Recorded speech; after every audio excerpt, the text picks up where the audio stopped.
Hello everyone.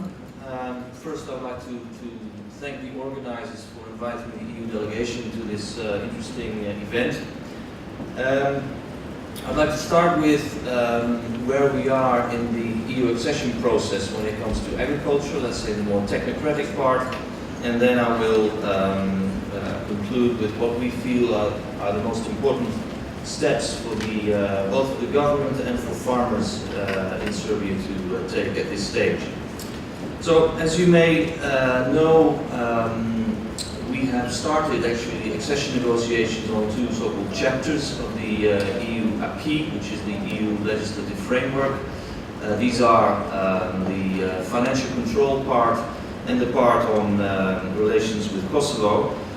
But also in the area of agriculture we are making progress. We have finished the so-called screening report, which has actually two so-called opening benchmarks. One of them is for Serbia to have an action plan to adopt all EU-related legislation and also to implement it. And the second one is to request from the EU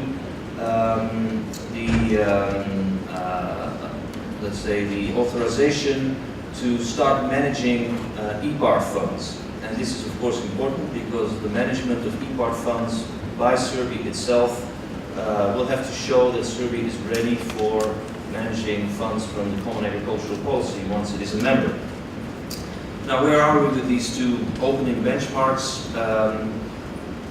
Serbia has submitted to us a draft action plan for the adoption and implementation of the EU legislation. We are now looking at it. And also later this month we will have a mission coming from Brussels to see whether the structures are in place for Serbia to be able to manage the EPAR funds. So I think it's safe to say that we are making progress on both these opening benchmarks, leading in the future to the opening of negotiations on the agricultural chapter. When we're talking about the Common Agricultural Policy, you might know that it has been reformed in 2014, basically to achieve three goals. One is to make it more targeted. It's really limited now to those persons who are actually involved in agricultural activities. Two, to make it more equitable, so it focuses more on SMEs, on small farms. It has a more specific and simplified support mechanism for small farms and producer groups as well. I will come back to that later. And then it has become more green, attaching more so-called cross-compliance provisions to direct payments. So in order to qualify for direct payments as a farmer, you would need to live up to certain environmental conditions. So what is important for Serbia at this stage in the agricultural field as we see it? First of all, it's to have a stable agricultural policy. And here I think it's very positive that the government adopted the Agriculture and Rural Development Policy for the years 2016 to 2020. Because of course it's relevant for farmers to have an idea of the future situation. So to take long-term investment decisions, it's very important that you know what the agricultural policy will be, what the subsidy policy will be, so that you have a predictable framework on which you can base your long-term investment decisions. As I already said, it's also very important that we have the implementing structures ready in Serbia for payments from EPAR and later on from the Common Agricultural Policy. And here it's especially relevant that the so-called paying agency, which has been moved from Šabac to Belgrade recently, has enough staff, not only enough staff, but also staff which is qualified and which is, after all, the decisions that they will have to make are sometimes quite difficult. They have to be experts in the field of investments in the agricultural area. We are of course ready to support Serbia in this overall accession process. Maybe it's good to just remind you that in 2000 the European Union opened its markets for agricultural products for the whole of the Western Balkans. So no more customs duties for agricultural products, with a few exceptions. Since 2009, with the implementation of the so-called interim agreement, which is the predecessor of the stabilization and association agreement, there was a gradual reduction in import duties on Serbia's side on agricultural products. But it's interesting to note that if you take a look at the trade situation in agricultural products now between Serbia and the EU, and you compare it with the one in 2009, actually the trade surplus that Serbia had with the EU in 2009, as the only candidate member state, by the way, that had a trade surplus in agricultural products, is increased. If you compare the level now, it's substantially higher than what it was in 2009. So the fears that this gradual liberalization and gradual opening up of markets for agricultural products of the EU to enter the Serbian market, that this would lead to a destruction of the agricultural sector in Serbia, have proven wrong. In fact, another development has occurred, the exact opposite. The agricultural trade surplus of Serbia with the EU has grown. The second thing is, of course, our ongoing support through the instrument for pre-accession.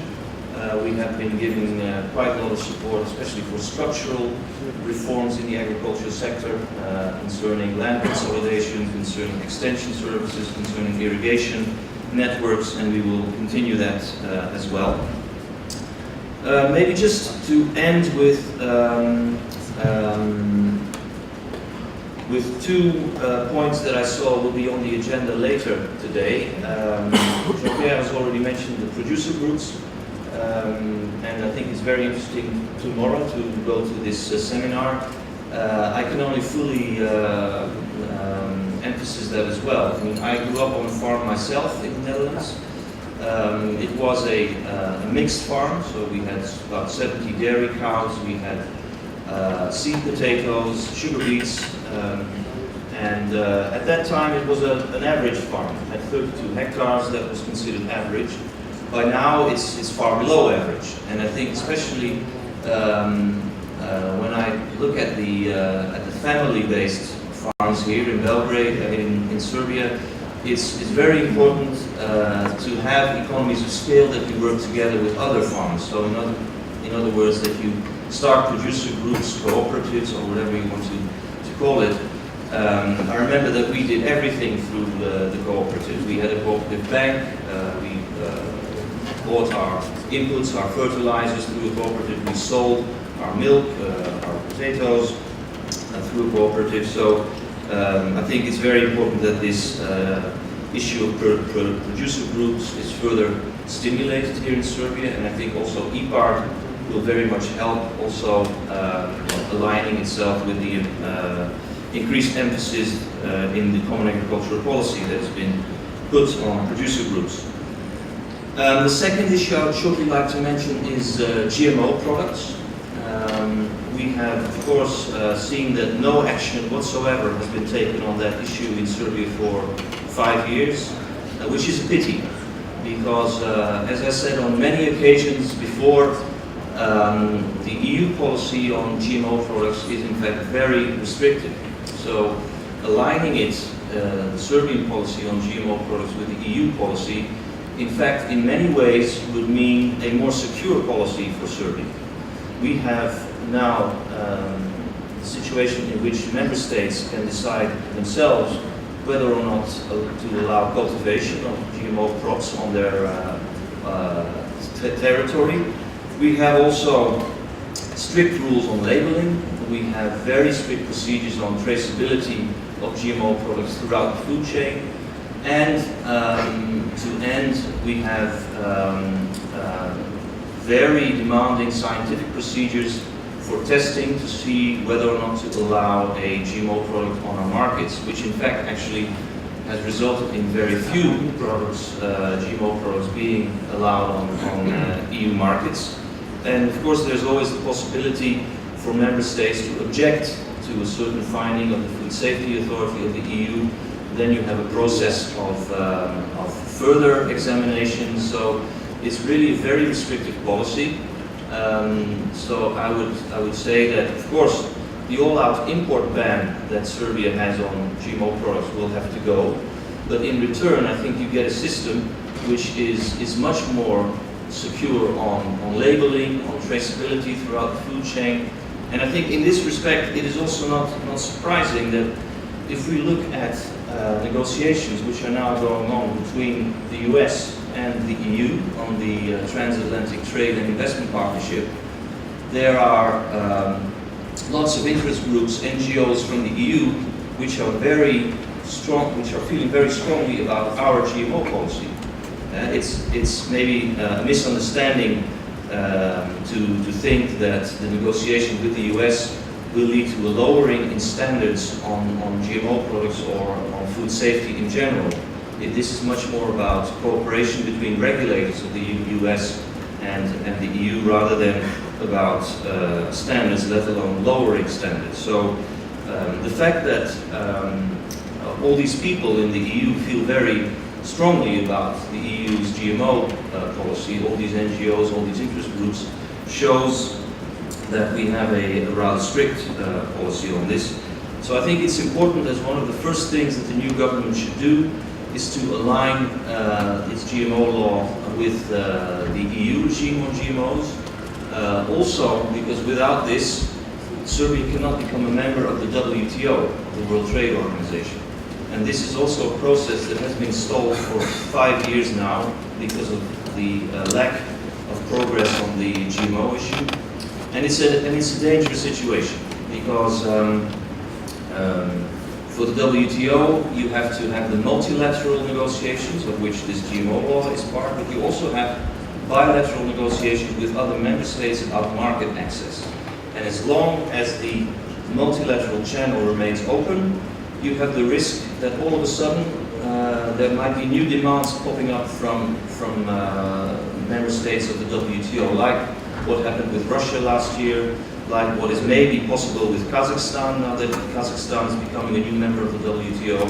So the sooner you close the multilateral channel, the less risk you have of further delays when it comes to bilateral demands of the of WTO member states.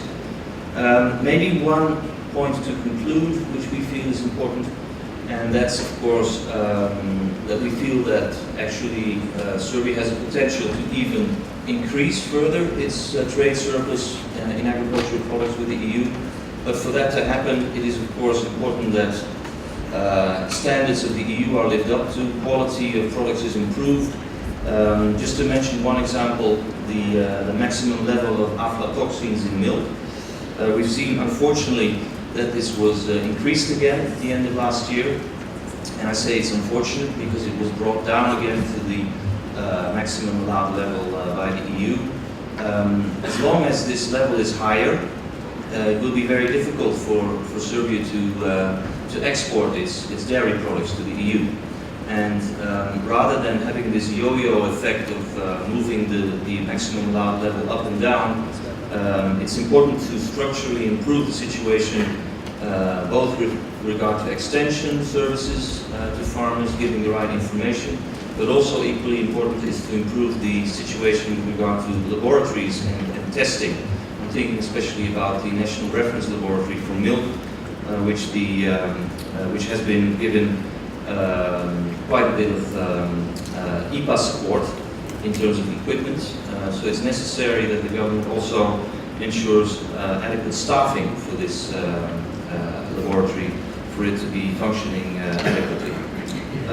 So this was more or less what I wanted to say. I'm very much looking forward to the rest of this conference and to having a walk at the fair later on. Thanks again for inviting me. Thank you.